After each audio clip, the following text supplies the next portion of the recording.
Hello there, you awakening wonders. Thanks for joining me today for Stay Free with Russell Brand. My guest today makes me want to become a producer. Like, I want to step into the shadows and make the show Bring Your Receipts with Mike Benz. You might have seen Mike Benz on Joe Rogan. You might have seen him on Tucker Carlson. You could have seen him in a variety of places. We've been talking to him for a couple of years, and it's Mike Benz who makes me believe in independent media. He makes me believe that platforms like Rumble and X can and already have changed the world. That doesn't mean they're perfect and that they're not subject to their own biases and their own challenges, but they're certainly not the same challenges and biases that impact organizations like Google, Alphabet, YouTube, and Meta, Facebook. They're essentially part of the media machine. Mike Benz helps you to understand how those relationships operate and work, and what the significance are of so many news stories and how they point to the convergence of various interests around power. In fact, the phrase that I came up with that I'm pretty pleased with in this conversation was, Mike Benz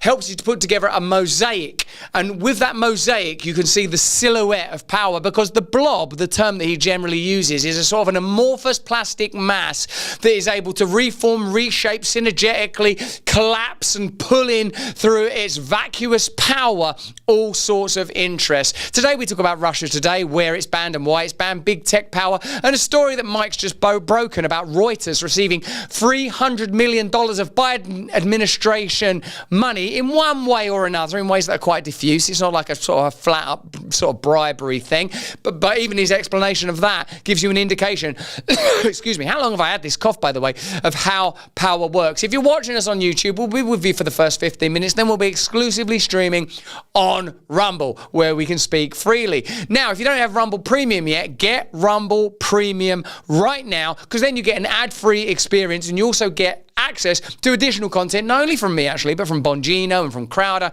and Greenwald and a whole host of brilliant Rumble content creators. If you're watching us on Locals, we continue to put everything we're making for Rumble Premium also on Locals. So there's no need for you to buy both. Pick one. It's up to you. Probably just pick the one that's most reasonably priced, I suppose, and there's a link in the description describing that to you and for you right now. Join us in the chat.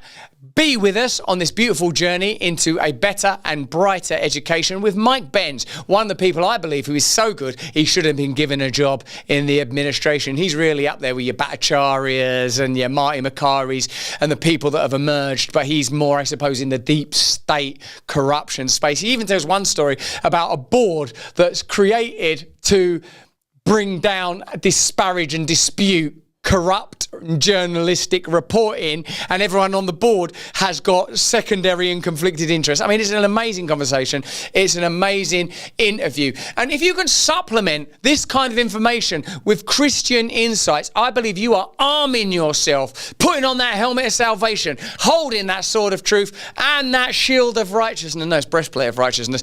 If you have a theological undergirding to accompany this deep education provided by the likes of Mike Benz, you are going to be fully equipped to face a dangerous world. That's why I do Break Bread. My most recent conversation was with Brandon Lake, and it's an excellent conversation, and I suggest you watch that. You can watch that either on Rumble Premium right now or on Locals right now. It's up to you. Hey, okay then, let's get into this brilliant conversation where I even cover drones, I cover the sort of new administration, and we cover in incredible depth the ongoing relationships between legacy media, state interests, and corporate state interests that amalgamate together to be the blob. It's a brilliant Mike Benz conversation.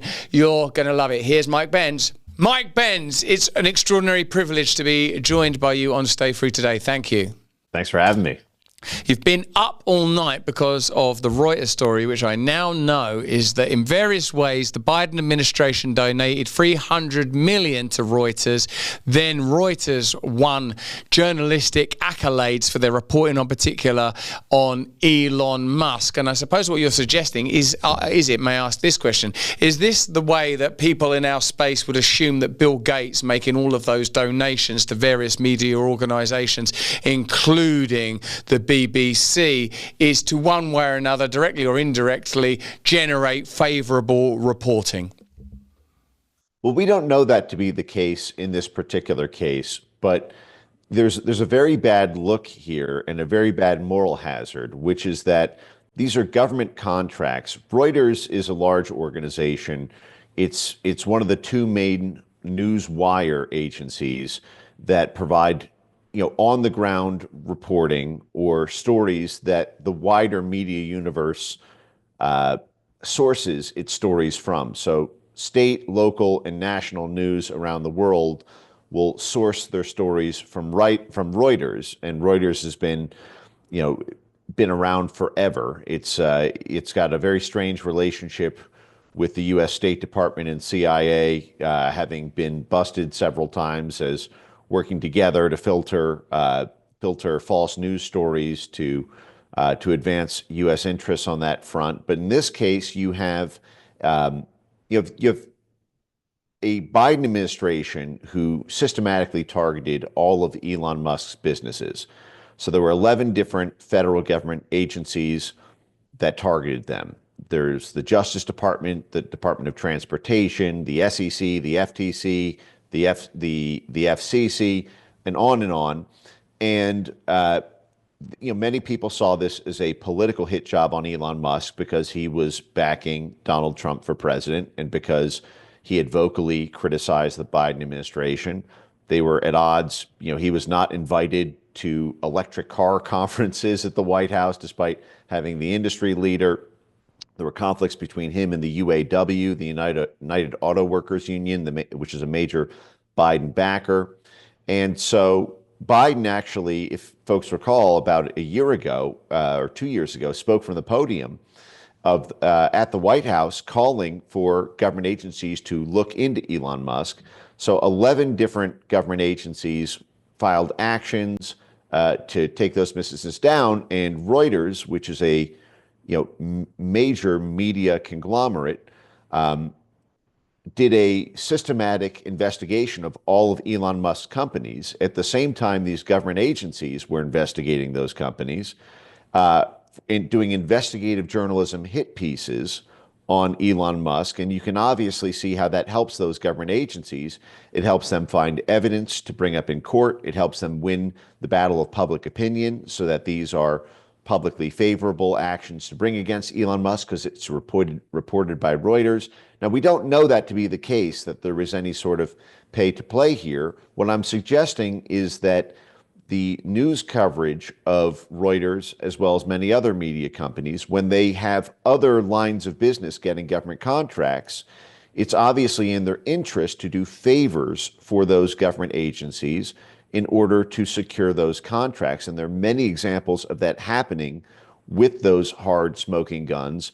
The reason I dug this up and put this out is because I think it warrants the investigation to see whether something like that may have happened here.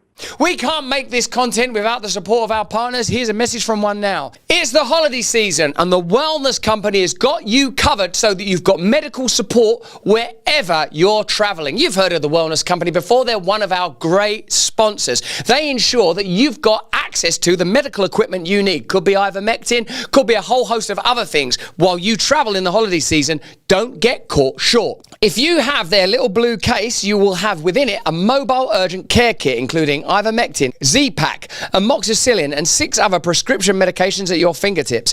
Thanks to the Wellness Company's medical emergency kit, you can tackle anything severe your body comes across without ruining your holiday plans and winding up in urgent care. This kit cuts through red tape by allowing you to take control of your health. Take back control. Versus being reactive and inconvenienced during precious family time. You don't need a gatekeeper because their medical board created a guidebook that outlines common treatments for UTIs, strep throat, bacterial infections, respiratory illnesses, and more. All it takes is filling out a digital intake form and your kit arrives at your door in 1 to 2 weeks. Travel with peace of mind this holiday season. Order your kit now by heading to twc.health/brand and use the code BRAND to save up to $30 off plus free shipping. So go to twc.health/brand to take advantage of this incredible offer this holiday season. Click it now. As is so often the case, the connections are curiously diffuse to the point where you can't irrefutably say the relationship between the Biden administration and Reuters means when it comes to certain subjects, you 100% cannot trust Reuters on these matters because it's likely that through various biases and necessary financial relationships, their reporting is coloured to favour the agenda of the powerful or amplify the agenda of the powerful. In fact, forgive me dragging this immediately back to myself, but it makes me think about, like, on the day after two British media organisations working together over a series of years published allegations attributed to anonymised sources, the head of the regulatory and governmental body in charge of social media wrote to X and Rumble and YouTube and said, demonetize Russell Brand. And you can't prove a direct relationship between the media groups, CRISP, Logically AI, these peculiar sort of NGO organisations that take government contracts and appear to work on behalf of the government on a variety of subjects. It's very difficult to find all of the pieces in the smoking guns, but what you can see is there's just a convergence of interests and a preferred direction of travel. We were reporting in our live show, Mike, yesterday on your story about the various Burisma board members, and it just eventually a kind of mosaic appears in which the silhouette of globalist power you refer to, and many others, I know you don't take credit for that term, the blob becomes identifiable. And like the same with the Bill Gates making donations to the WHO or the BBC, or George Soros's various business interests that may or not be beneficial when there's a coup or a war in Ukraine. It's not like you can't just go, aha, but you can go, It's more of a than an aha, isn't it? But it's a hell of a Right. No, exactly that. And so, for example, it's a very common thing for prosecutors to cite news stories as evidence to the judges, because prosecutors they have an investigative arm, but it's a very limited capacity. They're not a full-blown news agency. And just again, for the fullness of facts here, most of these $300 million in government contracts from the Biden administration to Reuters were not to Reuters, the news media LLC, or their specific news side. Reuters, like many media conglomerates, has a variety of services and solutions that they provide beyond just the news, because their role in the news has given them proprietary access to various things. It allows them to do network intelligence or data management services, or investigative services that can assist law enforcement. So for example, while they do receive government contracts from places like the U.S. Agency for Global Media, which I should note is sort of a hotbed for State Department and CIA coordination with outside media, Reuters does have millions of dollars in grants for that. The lion's share of them are for places like something called Thomson Reuters Special Services, which is for network intelligence and data management in order to help the defense, the intelligence, and law enforcement agencies sift through news and be able to have a hub and a portal to be able to use all of Reuters's proprietary data and resources. And so the investigative news media arm is a much smaller slice of that. But the analogy that I draw here is this is exactly what we saw with Facebook. So Jim Jordan, the chairman of the House Weaponization Subcommittee, subpoenaed Facebook in March of this year for something called the Facebook files, where we got the internal emails between Mark Zuckerberg and Nick Clegg, who is the former UK Labour Party fellow who became the head of public policy at Facebook. Public policy is where censorship policies are coordinated and set at Facebook. And Nick Clegg tells Mark Zuckerberg that Facebook needs to think creatively about ways to be receptive to the Biden administration's demands for censoring COVID claims, COVID origins, COVID vaccine claims, because Mark Zuckerberg said, do we really have to do this? And Nick Clegg tells him we need to think creatively about ways to be receptive to their demands for censorship, because we have bigger fish to fry on multiple policy fronts. So what he's and at the time, Facebook was highly reliant on the Biden State Department to defend Facebook against the EU Digital Markets Act and Digital Services Act, as well as on the Biden administration to fend off threats to Facebook on their data monopolies, on their advertising revenues, on their regulatory stakes. And so we know that at the very, very highest levels of Facebook, they made an adjustment to their core algorithm for distribution of news because of side products that impacted, or side issues that impacted Facebook's business model much more than simply, censoring claims about COVID. And the question is whether there's a similar conflict of interest or similar conversations that happened at Reuters, in the sense that Reuters, they didn't just do these stories on Elon Musk and all of the businesses that were simultaneously being targeted by Reuters' government customers, their clients. They won the Pulitzer Prize this year for their work exposing Elon Musk's misconduct at these different businesses, allegedly, right? This is what they report in their news series. And so, this was high impact in investigative reporting that tilts the mind in ways, direct or indirect, of the judges, of the juries, of public opinion. And this is coming on the heels, I should note, of just 2 weeks ago, an absolutely astounding scandal that broke around USAID's funding of an organization called the OCCRP. I don't know if you or the audience are familiar with this, but it's, can I hop into this? Because I think it's connected. Okay. So it's a long acronym, OCCRP, but what it stands for is the Corruption Reporting Project. Basically, this is a consortium of 200 investigative journalists with 50 different media organizations and 70 different media partners. They have done some of the most high-impact investigative news scandal reporting over the past several years. They published the Panama Papers, as well as many others. They've gotten proprietary access to hacked documents somehow to do these stories. Now, it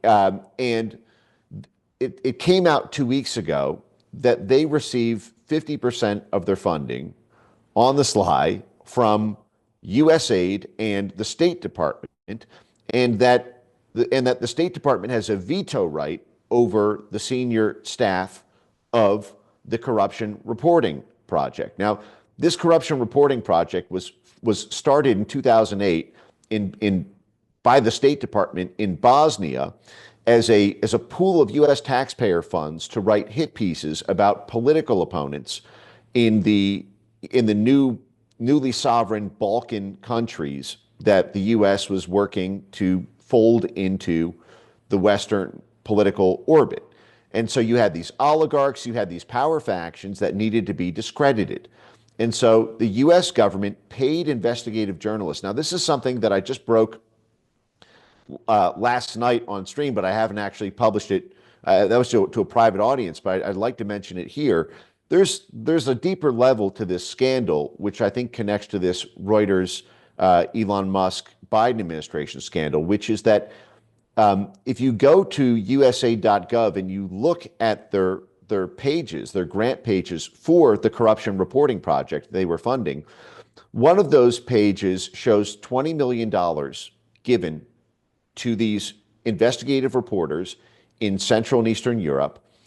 And it talks about the highlights of the achievements of the program. And the highlights include that the result of this reporting generated $4.5 billion in seized assets and fines, 538 policy changes to local governments and local civil society actions, 21 sackings or firings of government officials, including a president and a prime minister, and 456 arrests or indictments of targets of the investigative reporting. Okay. Now this is on USA.gov. And they are bragging about the return on investment for funding outside journalists to write hit pieces. $20 million netted them $4.5 billion in seized assets. $20 million netted them 21 government officials being fired, including a full-on regime change, firing a president and a prime minister.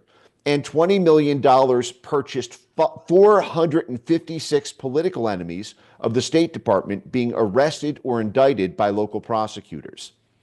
So this is the U.S. government paying on the sly independent journalists. This is the largest consortium in the world of independent journalists all working, of investigative journalists all working together, in order deliberately to write hit pieces that will help the State Department by getting their political opponents arrested and bankrupted. We can't keep streaming this on YouTube because YouTube are part of the blob. YouTube, Google, Meta, Facebook, these are part of the conglomeration of organizations that create a 360 sphere of augmented reality. We all live in augmented reality. It's like Pokemon Go in here. So click that link in the description. Join us over on Rumble right now for the rest of this fantastic conversation with the ever brilliant and effervescent Mike Benz.